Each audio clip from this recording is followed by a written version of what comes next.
Windows 10 is dying. You may remember that video that I released a month or so back discussing Windows 10, the end of life for it, and what to expect after the operating system is unsupported.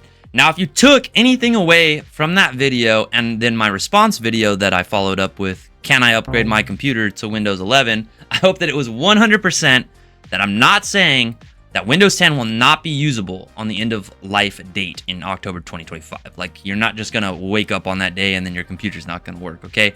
Rather, what I was saying, for the majority of users, especially ones that need to be on an up-to-date operating system for maybe school or work, or maybe they use another software in their every day-to-day life that requires you to be on an up-to-date operating system, or will require Windows 11 once that time comes.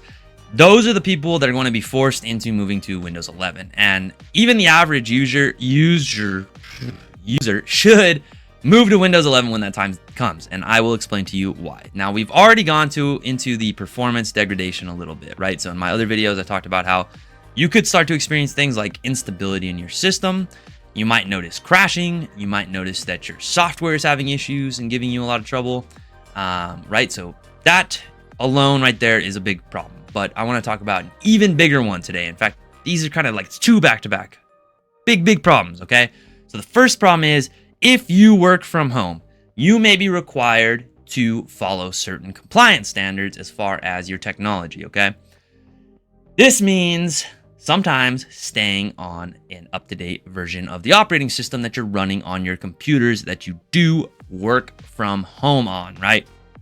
So let's break this down, because I'm about to tell you something that keeps me up at night, okay? It makes me really scared.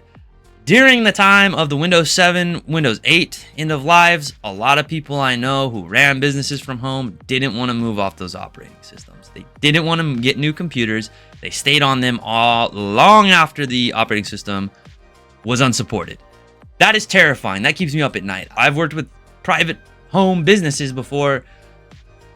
I could have been in this situation, and so could you out there. So tell people to get on Windows 11 once Windows 10 dies, especially if they work from home. If you see that they're not, here's why, guys. Those operating systems, when they're done, they're not receiving the security, the patch fixes, updates, fixes, blah, blah. We've already talked about all the things they don't receive, okay? That's bad enough. The big problem with this is there are online virtual playgrounds like Hack the Box and other online hacking academies.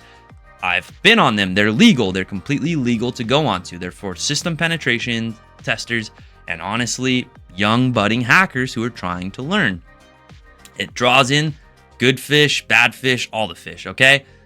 These online virtual playgrounds that allow hackers to hack machines that the website has set up for them to be able to hack, they are usually running out-of-date versions of Windows or Mac or Linux. Why? Because they are going to have vulnerabilities in them. They're going to have security vulnerabilities in them and that are not patched or not fixed, that have been there for some time. And using these vulnerabilities, you can gain access to the system, you can drop malicious code, you can do all kinds of other things that's just absolutely bad. But they do it on these old operating systems because they know nobody's fixing these things. These vulnerabilities just exist now. They're just there. After a while, and it's going to be after a little bit, because Windows 10 will do, Microsoft will do what's called the extended security updates for Windows 10. That means that if you want to pay, right? So this is good for Microsoft because they'll make money.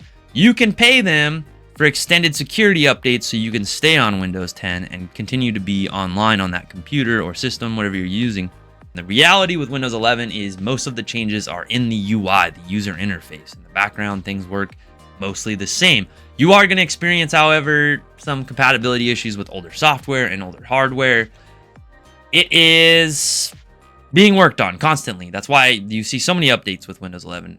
Everybody who's on Windows 11 always asks me why there's so many updates. Well, they're fixing things. They're trying to make it perfect. They're trying to improve the user experience, which is anytime there's a new operating system, that is the goal, is for the user experience to improve, okay? So, like I said, security being a big concern, compliance standards. If you are found to be breaking the law by staying on that old computer. Now, if you have trouble with the movement, a lot of people are having trouble with the data movement, that they're going to have to move the data from their old computer to the new one.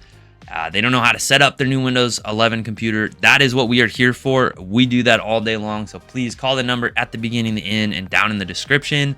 We would be happy to help. And while you're down there, go ahead and hit the like and subscribe. I hope everyone enjoyed this video as much as I enjoyed making it, and I'll see you on the next one. Thank you.